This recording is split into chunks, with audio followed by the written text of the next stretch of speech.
Bonjour, bienvenue dans ma bibliothèque. Nous sommes à Montréal le 8 mai 2013. Mon nom est Bruno Lalonde.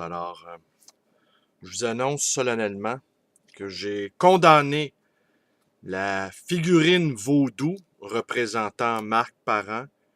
Je l'ai condamné à aller faire un séjour dans mon congélateur. Ce soir, de retour du travail, eh bien, je vais mettre cette figurine en plastique, cette figurine vaudou représentant Marc Parent, eh bien, je la condamne au congélateur. Je l'ai assez vu. Par ailleurs, un ami très proche, hier, me disait craindre un peu pour ma sécurité, étant donné que peut-être c'était un délit criminel que de maltraiter ainsi une figurine représentant le chef de police de la ville de Montréal. Et que s'il n'y avait pas de loi interdisant une telle chose, ce ne sera qu'une question de temps avant que cette loi-là ne soit créée. Eh bien, on aura bien compris ici que c'était de l'humour. Jamais je n'oserais faire de mal à Marc Parent. Jamais, je le jure sur mon honneur.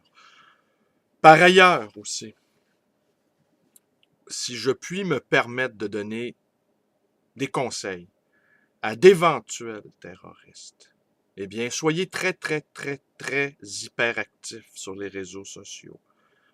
Parce qu'il est clair qu'aujourd'hui, qu'une personne qui n'a pas d'existence Internet, qui n'est pas sur les réseaux sociaux, est assurément suspect.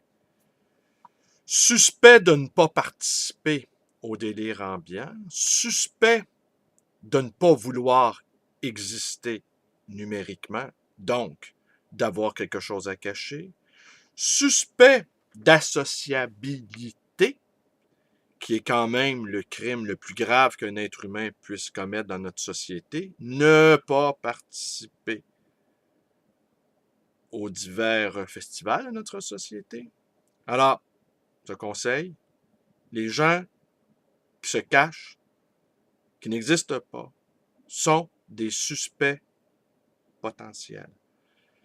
Tandis que les cabotins comme moi, eh bien, franchement, il n'y a rien à craindre d'eux.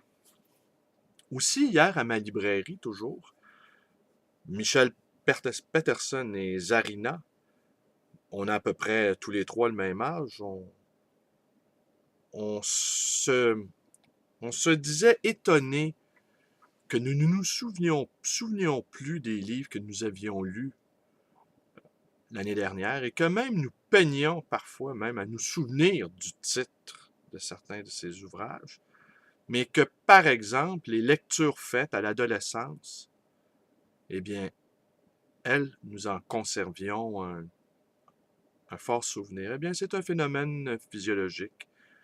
Les connexions entre les cellules du cerveau, eh bien, se rapetissent en vieillissant. Alors, nous nous rapprochons de plus en plus de notre jeunesse. C'est un phénomène physiologique.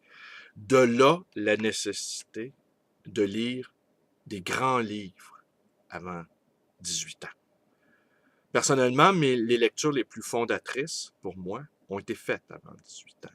Ce que j'appelle les maîtres du premier cercle. Et qui sont-ils? Hergé, Hemingway, Rimbaud, Sartre, Simone de Beauvoir, Camus et Nietzsche.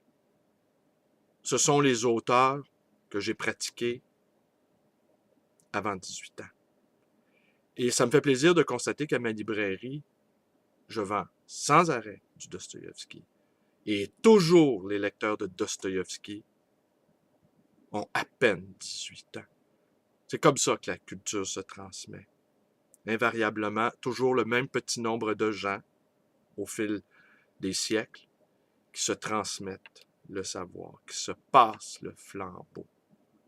Il n'y en a pas moins, il n'y en a pas plus qu'avant.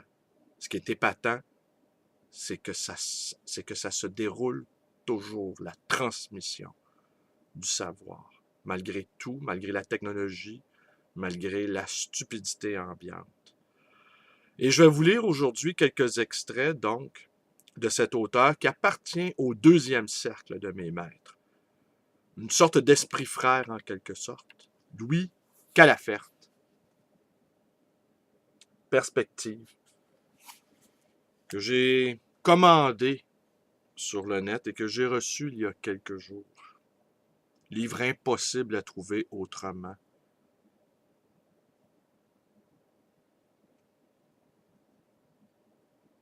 L'art est violence. L'art est érotisme. Il faut que dans l'art, l'impudicité se reconnaisse. Sexe, violence, mort sont chers de l'art. Cette création dispersée qu'est l'érotisme doit, sous forme condensée, se retrouver dans la pratique de l'art. Eros est démonstration, comme l'image et ses inflexions substantielles. L'art n'est véritablement concrétion qu'à l'instant où il incorpore la dimension érotique. Eros et ses exhibitions sont miroirs des exhibitions de l'image peinte. Un certain charnel sans concession à la mièvrerie, au gentil, au joli ou au tendre doit occuper la peinture. Violence et érotisme sont les pôles naturels de l'expression de peindre. Privée de ces deux densités, la peinture n'est que platitude représentative. Un vrai de l'érotisme doit indispensablement être saisi par la peinture. Il est une dérision triste de l'éros que la peinture a pour devoir de saisir. Il est une impuissance de la violence que la peinture a pour devoir de saisir. La captation de ces éléments difficilement saisissables est le poids interne de l'art.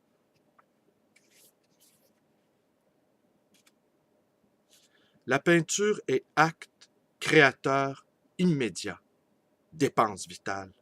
Si chez l'artiste, même confronté à des difficultés de réalisation, elle n'est pas liée au sens du bonheur, de la fougue, du dépassement de soi, c'est que la démarche est incorrecte. L'art ne peut être un mensonge. L'art commence ou finit le conformisme. L'art a dans sa vie le renouvellement. Afin de se renouveler, l'art doit indéfiniment puiser en lui-même. L'art ne peut être qu'idée neuve, série d'idées neuves. Ce qui est entaché de vieillissement dans l'idée conduit à la pâleur des motifs, à un sensible amoindrissement d'énergie, à la pire des deux choses, ennemie de l'art, l'embellissement de l'harmonieux. Il faut que l'artiste accepte son état d'avance mental sur le groupe. Il faut que l'artiste accepte d'être exception. Un art n'est jamais assez violent. Un art n'est jamais assez érotique. Le peintre est invention. Le peintre est découverte. Le peintre est initiateur d'une vision nouvelle du monde, des formes et des couleurs. Circonscrit à la répétition des formes et des situations, le peintre n'est plus qu'imagier, c'est-à-dire illustrateur.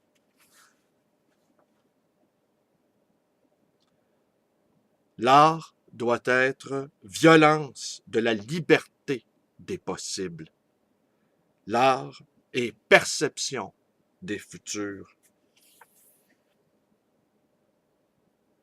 L'artiste doit être le témoin des décompositions et l'artisan de leur recomposition. On attend de lui qu'il sache et qu'il dise. L'artiste est solution. Tenez, je vous montre quelques-unes des peintures de Louis Calafert.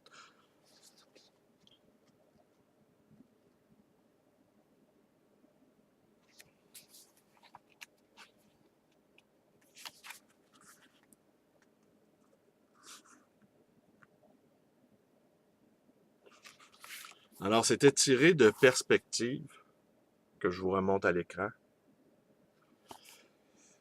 publié aux éditions S. Alors, c'est tout pour aujourd'hui. Je vous remercie d'être avec moi et ce soir, sans doute, je vais filmer l'emprisonnement de la figurine vaudou représentant Marc Parent. Les portes du congélateur vont se refermer sur cette figurine. Alors, ne manquez pas ça, ce spectacle symbolique de la revanche des Amilitans.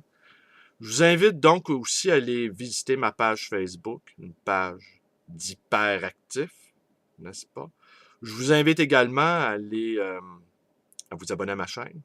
Je vous invite aussi à me téléphoner dans le 514-736-0999, le livre voyageur, dans le somptueux quartier Côte-des-Neiges, dans la délabrée ville de Montréal. Allez, merci, profitez bien de la journée. Elle s'annonce grande. Nous sommes vivants. Bonne journée.